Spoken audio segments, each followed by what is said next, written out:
Hello, this is Yang Fang from Tsinghua University. Today I have invited Dao Xin and Chen Xin to be here to talk about dreams. Hello everyone, I'm Xie Chenxin from the Department of Foreign Languages and Literatures at Tsinghua University. I major in English. Hello everyone, my name is Li Daoxin and I'm also from the Department of Foreign Languages and Literatures at Tsinghua University. From paragraph 1, we can see that dreams have been studied and interpreted extensively.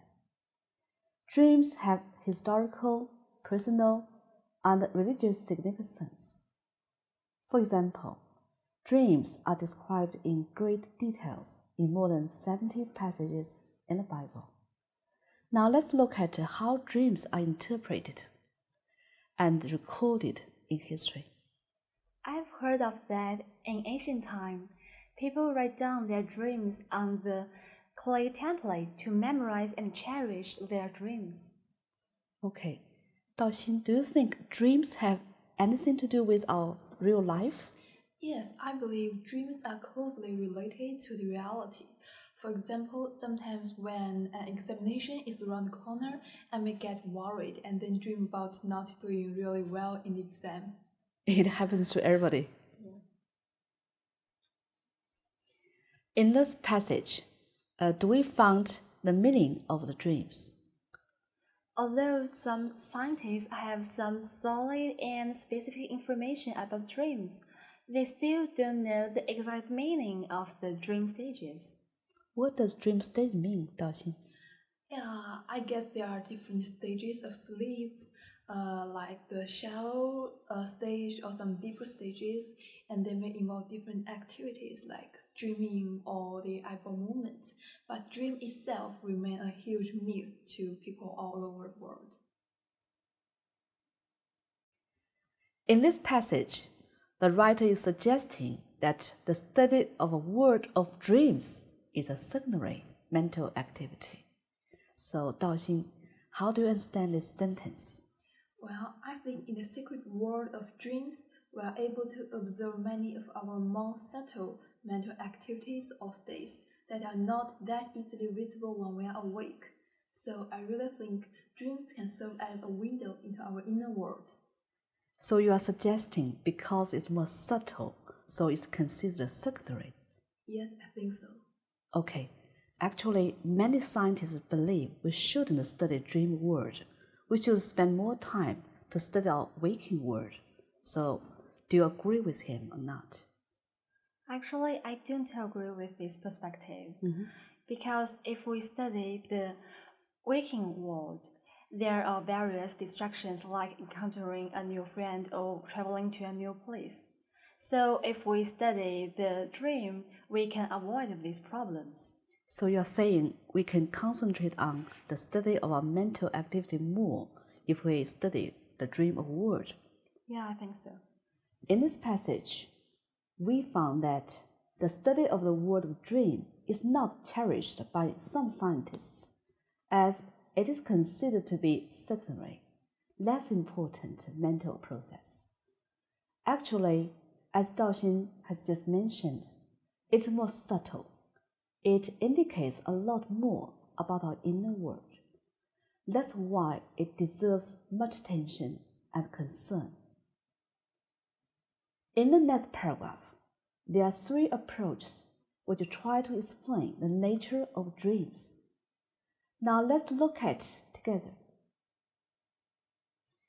Among these 3 approaches, now let's first go to Freud's theory. In his study, he has given us a lot of reasons why do we dream. So what are the reasons? We dream because we want to fulfill our wishes, which is fulfillment. Yeah, for example, we may dream about getting something that we always long for in our real life, or finally living up to other people's expectations. So he's talking about all the goals we want to achieve? Professor Yang, I'm wondering why it is so difficult for us to interpret the dream. Dreams is actually very complicated. According to Freud, he discovered that we have 2 wonderful way to draw the distinction between manifest and latent content. For example, what you can see is observable, that is obvious, that is easy to understand. But I wonder, how do you understand latent content of dream? Daoxin, how do you understand latent? Latent content is the true meaning of our dreams, but it can be distorted or hidden by the manifest content. So that makes it difficult for us to truly understand and explain our dreams. That's very good interpretation. In our daily life, we got things we can say we want. There are also things we cannot say it openly. We call that unsatisfied needs. So how do you understand this expression? According to the cognitive theory, this is not the reason why we dream. These scientists believe that even when we are dreaming, we are also processing information and solving problems, just as we are awake. And they think we can be really creative in our dreams. So you believe dream is a way to get inspiration, and dreams make us more creative, right? Yes. Yeah, for example, Stevenson got the inspiration of the novel The Dr. Jekyll and Mr. Hyde from his dream. That's a very good example.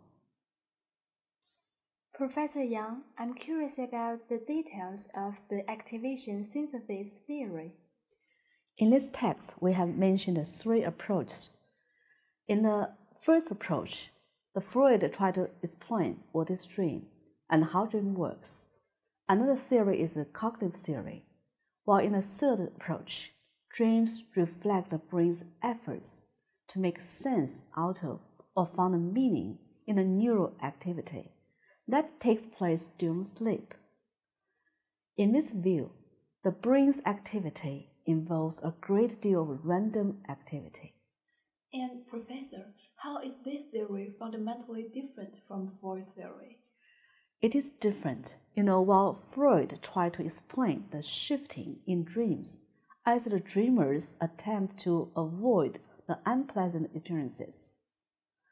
In this theory, the shifting is due to normal cycles of neural activation. To sum up, dreams are merely a slight show here in the third approach. People are very curious about dreams. Do you have your own questions?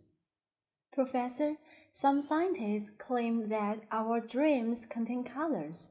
Is it true? Yes, we do. Some people say we dream in black and white, but some others say everyone's dream contains color.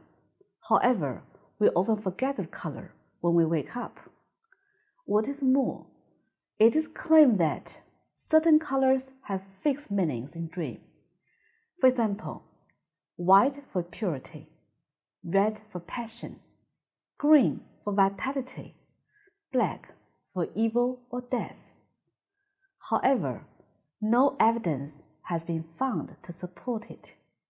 And Professor, so far our discussion has been concentrating on human beings' dreams, and I'm wondering whether animals may dream as well. It depends. We know that they have periods of rapid eye movement while they sleep, so it is possible that they do dream as human beings. Imbue something or somebody with something is a phrasal verb which means to fill something or someone with a particular feeling, quality, or idea. The dawn of something means the start of a period of time or the beginning of something new. This sentence means that when we have language, what we start to dream of are full of ideas which have historical, personal, and religious significance. At length means for a long time. In the Bible, there are more than 70 instances in which dreams are described. Also, in many ancient cultures, dreams are not separated from reality. Rather, dreams are an extension of our real world. Stem from something means to start or develop as the result of something. Much of our interest in the interpretation of dreams is the result of psychoanalysts' discovery.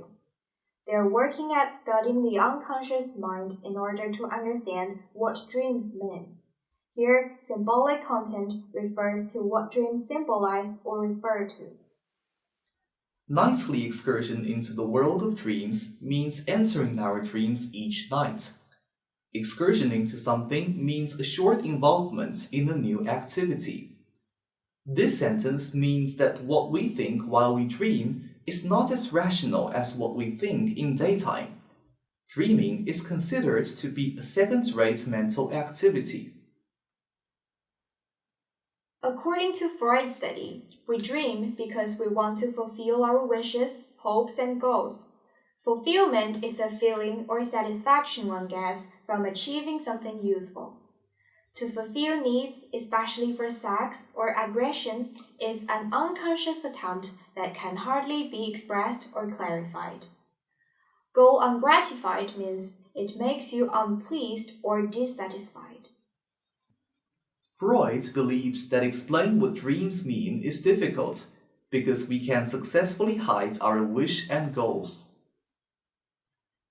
But Freud thought that one can understand his inner struggles by finally finding issues that create difficulty in their lives. This is possible if we can discover the meaning of our hidden motivations and deeper ideas. Uncover means to discover some secrets or something hidden. Resolve means to solve or end a problem or difficulty. An arena refers to a space.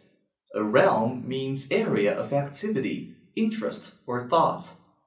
Playout refers to an event which gradually takes place. This sentence means the dream is not a space where we can meet our unsatisfied needs. Dream may be a mental space where we can solve our problems and think creatively.